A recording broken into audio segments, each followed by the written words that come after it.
안녕하세요. 모닝쇼 김은별입니다.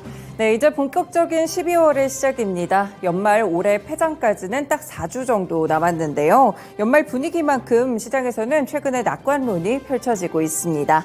지난주 금요일 오후장부터 나오기 시작했던 이 파월 의장의 발언을 좀 살펴보시면요. 사실 시장에서는 워딩으로 봤을 때는 매파적이었는데도 불구하고 굉장히 작은 낙관론에도 귀를 기울이게 되면서 이 뉴욕 증시 지난주 금요일까지 상승을 이어갔습니다. 이에 따라서 다우지수는 36,000선을 돌파했고요. S&P 500지수는 연중 최고치를 경신하면서 계속해서 12월까지 상승 랠리에 대한 기대감이 상당히 커졌는데요.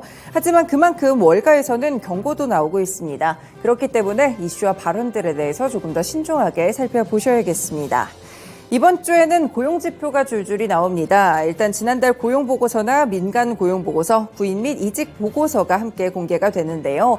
만약 이런 지표들을 통해서 고용이 추가적으로 둔화되는 모습을 이렇게 보일 경우에는 추가적인 상승 랠리까지도 조금 더 기대해 볼 수 있겠습니다.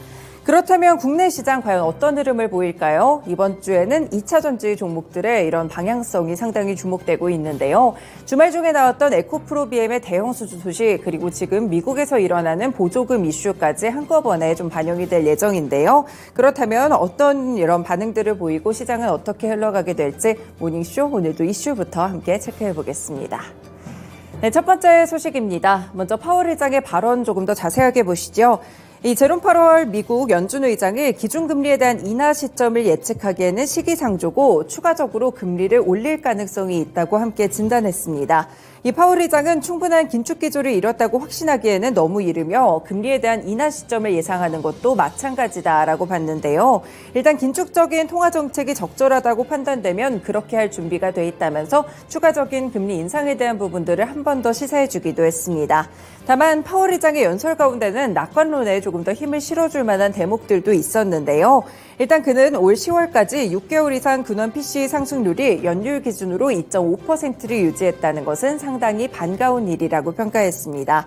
그러면서 통화 정책은 시차를 두고 경제에 영향을 미치고 전체적인 긴축 효과는 아직까지 모두 나타나지 않은 상태라고 진단했는데요.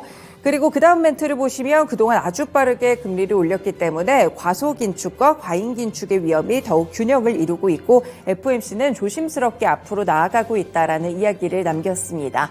이런 부분들의 시장이 이렇게 반응을 하게 되면서 결국에 뉴욕 증시 지난주 금요일 상승으로 거래를 마친 것인데요. 비둘기파적으로 해석되는 대목이 방금 말씀드린 구간이었고요. 이에 따라서 금값은 사상 최고치로 달러는 하락하고 미국의 국채금리 역시나 하향 안정화되는 흐름을 계속해서 이어갔습니다.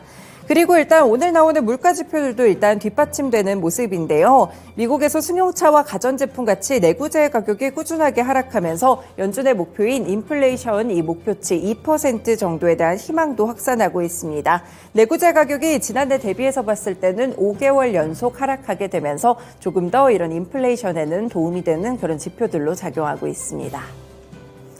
네, 두 번째 소식 살펴보겠습니다. 이번에는 2차 전지와 관련된 이런 소식들도 보셔야 될 것 같은데요. 미국 정부가 중국 자본의 지분율이 25%를 넘는 배터리 합작사를 해외 우려 기업으로 지정하면서 인플레이션 감축법에 따라서 이 보조금을 주지 않기로 결정을 했습니다. 이 해외 우려 기업의 배터리 부품은 내년부터, 핵심 광물은 내후년부터 보조금 대상에서 제외되게 되는데요. 이 같은 내용을 담은 세부 규정을 현지 시간으로 1일 발표를 했고요. 지난해 8월 시행된 IRA에 따라서 북미에서 최종 조립된 전기차를 대상으로 최대 보조금 7,500달러를 지급하면서 이번에 해외 우려 기업의 부품과 광물을 공급망에서 배제한다라고 밝혔습니다.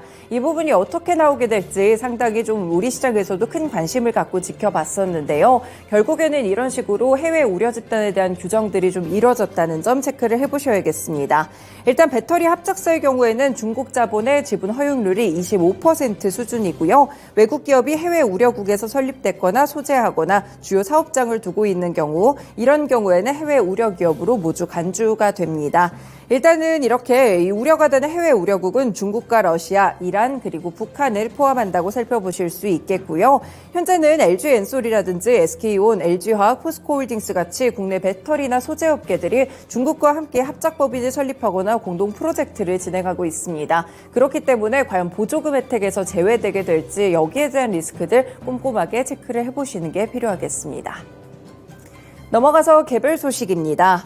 지금 미국 최대 유통업체인 월마트 역시나 소셜미디어 X에 대한 광고를 중단하기로 했습니다. X에 대해서 계속해서 리스크가 번지고 있는데요. 월마트는 성명을 통해서 더 이상 X에게 광고하지 않는다며 소비자들에게 다가갈 더 나은 플랫폼을 찾았다라고 발표를 했습니다. 하지만 외신에서는 이번에 월마트의 또 광고 중단이 일론 머스크의 반유대주의 발언 때문이라고 평가하고 있는데요. 앞서서 애플과 디즈니, 워너브러스 디스커버리, IBM은 X에 대한 광고를 잇따라서 중단한 바가 있습니다. 일단 머스크가 지난해 10월 X를 인수한 이후에 혐오 표현이 증가했다는 논란이 나오기 시작했었는데요. 지난달 15일에는 한 네티즌이 유대인 공동체가 백인에 대한 증오를 조장하고 있다라는 글을 올리자 머스크가 당신은 진실을 말했다라고 답하면서 논란이 커진 바가 있습니다. 이후에 머스크 CEO가 이스라엘을 방문하는 등 여러 가지 행보를 보이기는 했지만 이 논란이 다시 한번 불거지기 시작했고요. 결국에는 광고 중단 사태로 이어지고 있습니다. 이에 따라서 일단 좀 살펴보시면요. BBC 측에서는 X의 파산이 상상할 수 없는 것처럼 들리지만 이렇게 광고 중단 사태가 지속될 경우에 가능할 수도 있다라는 이야기를 남기기도 했습니다. 네, 이렇게 개별적인 소식들까지 오늘도 함께 체크해드렸습니다. 모닝쇼 본격적으로 출발합니다.